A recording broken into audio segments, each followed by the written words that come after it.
She's acted in films like Independence Day and television shows like Gossip Girl.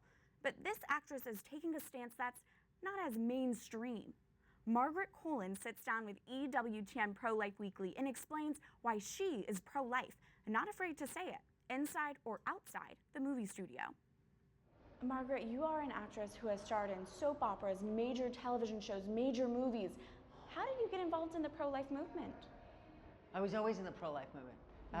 My mother was very involved in the pro-life movement when we were kids. As soon as she heard about Roe versus Wade, she mobilized all of us. And that was the first time that they were political, my parents, in New York. So I come from a pro-life family. How is that received by fellow actors and actresses? It's not very common someone from Hollywood comes out and says they are pro-life. Well, I'm pretty much from the New York area, so it's film and television and also stage. So I've done a lot of stage work. And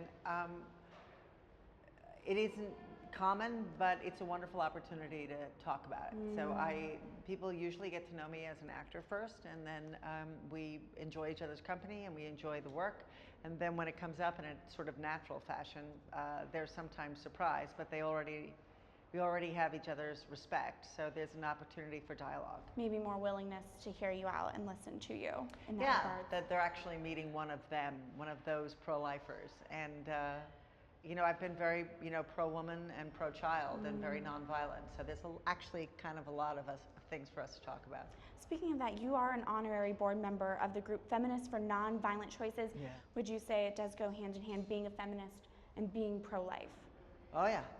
It was the early tenements of the American feminist movement to be pro-child. It was Elizabeth Cady Stanton and in the Revolution, and the other early American feminists were all pro-life. They never would consider separating a woman from the life of her child, ever.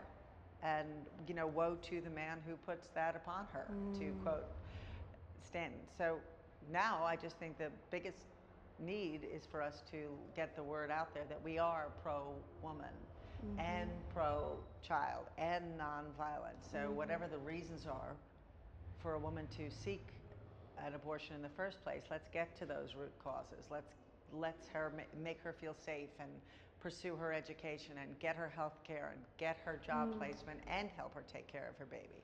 Margaret, you were raised in a Catholic family. Yeah. Has your faith shaped how you view life? It sounds like your parents had a big impact on your pro-life views. My mother and my father shaped everything about me, and then there's a very healthy period of rebellion where you decide what are the things that you are going to take on as an adult.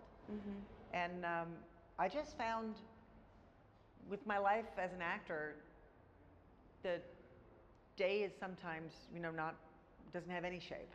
It goes from having a lot of shape. You have to be somewhere at 5 o'clock in the morning, and then you work till, midnight, and then they give you 2 minutes off and $1,000 turnaround, and you get up and do it again.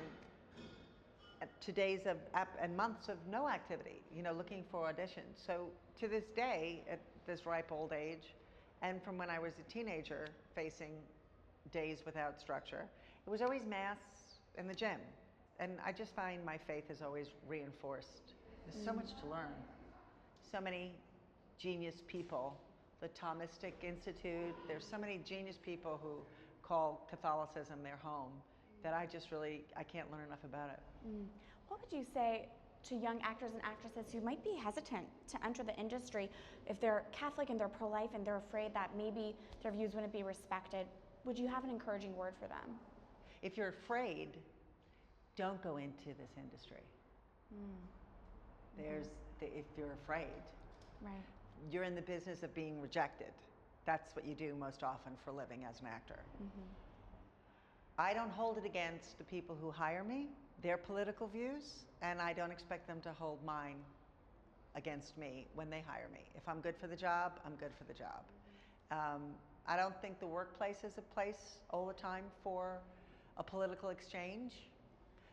When it happens, you do it with respect.